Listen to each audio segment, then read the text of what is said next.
আসসালামু আলাইকুম রহমতুল্লাহি ও বারাকাতুহু। আমি ডাক্তার মীর শহীদুল ইসলাম।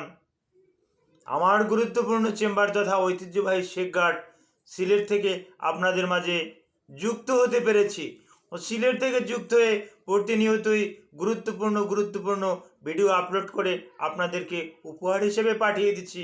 জি দর্শক শ্রোতা, এই মুহূর্তেও কোনো রকমের ব্যতিক্রম হবে না।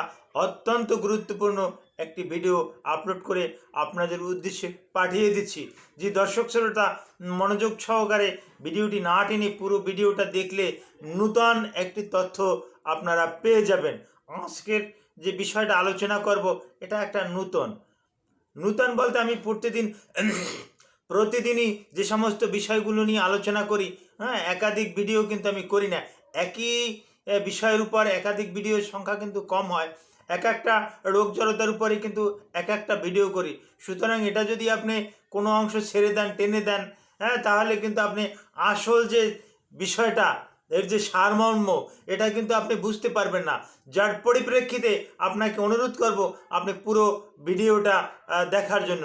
জি দর্শক শ্রোতা, আশা করি মহান রব্বুল আলামিন আপনাদেরকে ভালো রেখেছেন।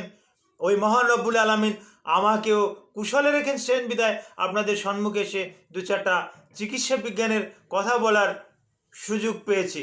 জি দর্শক শ্রোতা, গুরুত্বপূর্ণ একটা বিষয় নিয়ে আলোচনা করব, ক্যাম্পাইলোব্যাক্টর জেজুনি। এই ক্যাম্পাইলোব্যাক্টর জেজুনি এটা গ্রাম নেগেটিভ একটা ব্যাকটেরিয়া। আমি ব্যাকটেরিয়াটার নাম বলি, নামটাই একটু বড়, ক্যাম্পাইলোব্যাক্টর জেজুনি। এই ক্যাম্পাইলোব্যাক্টর জেজুনি এটা গ্রাম নেগেটিভ একটা ব্যাকটেরিয়া। এটা মানুষের শরীরে ঢুকলে মানুষের অনেক ক্ষতি সাধন করে। এই ক্যাম্পাইলোব্যাক্টর জেজুনি, এই ব্যাকটেরিয়াটা কোথায় থাকে? এটা সাধারণত থাকে যে সমস্ত দুর্বল পশু, ওই পশুর ইন্টেস্টাইনে বাস করে। তারপর বিশেষ করে এখন এই যে ব্রয়লারের মুরগি আছে, এই ব্রয়লারের মুরগিতে ক্যাম্পাইলোব্যাক্টর জেজুনি বাস করে। তো যখন এ সমস্ত পশুর আমরা মাংস খাই, বিশেষ করে গরুর মাংস ক্যাম্পাইলোব্যাক্টর জেজুনি দিয়া আক্রান্ত। ব্রয়লারের মুরগিতে বেশিরভাগ এখন ব্রয়লারের মুরগিতে লক্ষ্য করা গেছে, সদ্য গবেষণায় দেখা গেছে যে ক্যাম্পাইলোব্যাক্টর জেজুনি এই ব্যাকটেরিয়ার আধিক্য বেশি বেশি করে পাওয়া গেছে। যার জন্য এখন কিন্তু সবাই কিন্তু একই কথা, ব্রয়লারের মুরগিকে না বলুন, ব্রয়লারের মুরগি আর খাবেন না, এই কথাটা কিন্তু বেরিয়ে আসছে। তো এই ক্যাম্পাইলোব্যাক্টর জেজুনি যদি আপনি সেই দুর্বল গরুর জব করে ওর মাংস খান, অথবা ওটা যদি গাভী গরু হয়, দুর্বল গাভী, ওর যদি দুগ্ধ পান করেন, তাহলে কিন্তু আপনার শরীরে কিন্তু এই ক্যাম্পাইলোব্যাক্টর জেজুনি ঢুকে গেল। ব্রয়লারের মুরগি খাচ্ছেন, আপনার শরীরে কিন্তু ক্যাম্পাইলোব্যাক্টর জেজুনি ঢুকে গেল। ঢুকে গিয়েই কিন্তু ও ক্ষতি সাধন করা শুরু করবে। ও কিন্তু আপনার ইন্টেস্টাইনে কিন্তু বসবাস করবে। ইন্টেস্টাইনে বসবাস করে ও ক্যাম্পাইলোব্যাক্টর জেজুনি ও কিন্তু ডায়রিয়া সৃষ্টি করবে। পেটে খুব খিঁচুনি আসবে, পেটে খুব ব্যথা করবে এবং আপনার ডায়রিয়া হবে, হ্যাঁ, কলেরাও হতে পারে। এবং এটা ওয়াটারি ডায়রিয়া, ওয়াটারি কলেরা, এটা সহজে ভালো হতে চায় না। এই কাজটা করে ক্যাম্পাইলোব্যাক্টর জেজুনি। তো এর আর একটা, এই মানব শরীরে যখন এটা ঢুকে যায়, কিছুদিন পরে এটা আর একটা রূপ নেয়। আপনার শরীরের যে রোগ প্রতিরোধ ক্ষমতা, এটাকে ভ্যানিশ করে দেয় এবং একে ফাঁকি দেয়।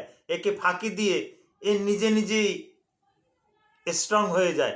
এ নিজেই দাবি করে যে আমি তো অটোইমিউন, আমার থেকে আবার কেটা।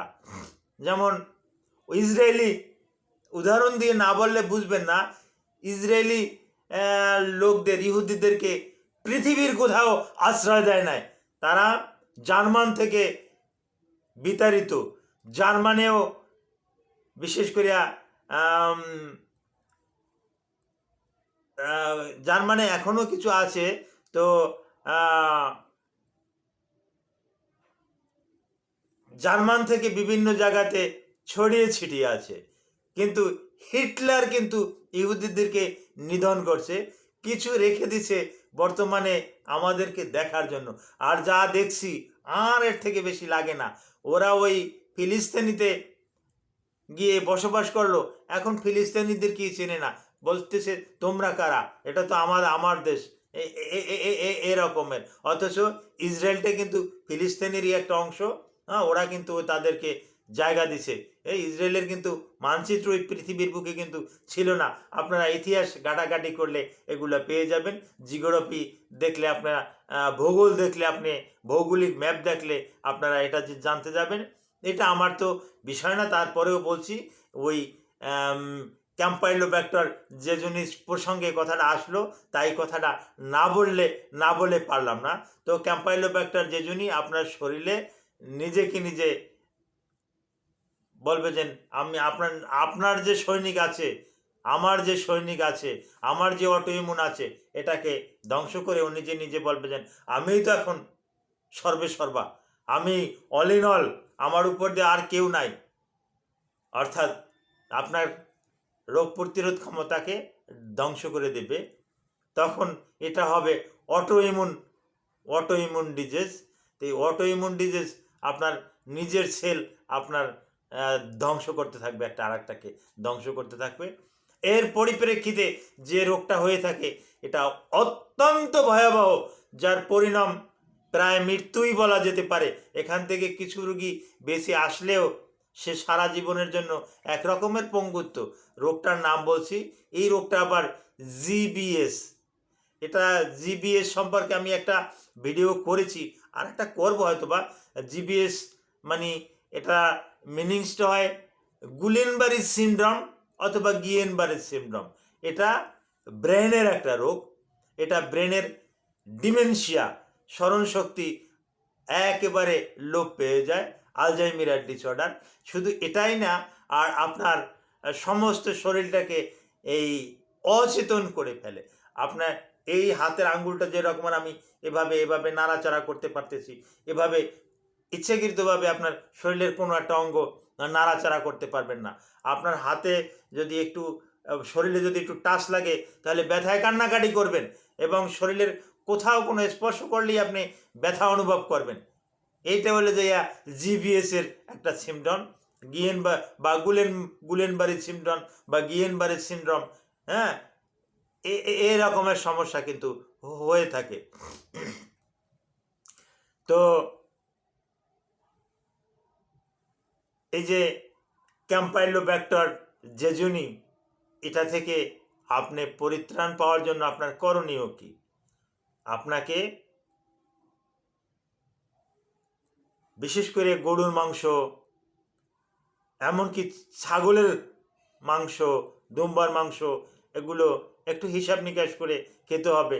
হ্যাঁ, এ কারণেই কিন্তু পশু জবাই করার জন্য ওই স্লোটিং সেন্টার, যেখানে পশু জবেও করে, ওখানে কিন্তু একজন ভেটেরিনারি ডক্টর থাকে। সে কিন্তু ক্যাম্পাইলোব্যাক্টর জেজুনি আছে কিনা এটা পরীক্ষা করে। যদি ক্যাম্পাইলোব্যাক্টর জেজুনি তার ব্লাডে পাওয়া যায়, তাহলে ওই পশুটাকে কিন্তু জবেও করে না। তো এই রকমের পশুর মাংস খাওয়া কিন্তু অতি উত্তম হবে। আর এই ক্যাম্পাইলোব্যাক্টর জেজুনি আপনার শরীরে ঢুকলে আপনাকে কিন্তু একেবারে আপনার মৃত্যু না হলেও মৃত্যুর কাছাকাছি নিয়ে যাবে। কারণ আপনার কলেরা হলে কলেরায় মরতে পারেন, ডায়রিয়া হলে ডায়রিয়ায় মরতে পারেন, তারপর আসে ইন্টেস্টিনালে বিভিন্ন রকমের ইনফেকশন হবে, তা থেকেও আপনি মারা যেতে পারেন। আপনার যদি জিবিএস হয়, গুলেনবারি সিনড্রোম, সেক্ষেত্রেও বাঁচার আর আশা নাই। যদি আপনি বেঁচেও যান সেক্ষেত্রে, হ্যাঁ, আপনার ওই 6 মাস 7 মাস আপনাকে হসপিটালের বেডে পড়ে থাকতে হবে। এরপরে হয়তো আপনি ভালো থাকবেন। তো আপনি সতর্ক থাকুন। এই সমস্ত সমস্যা হলে কোনো রকমের অবহেলা না করে দ্রুততম সময়ের ভিতরে আপনি হসপিটালে চলে যাবেন। Thank you all.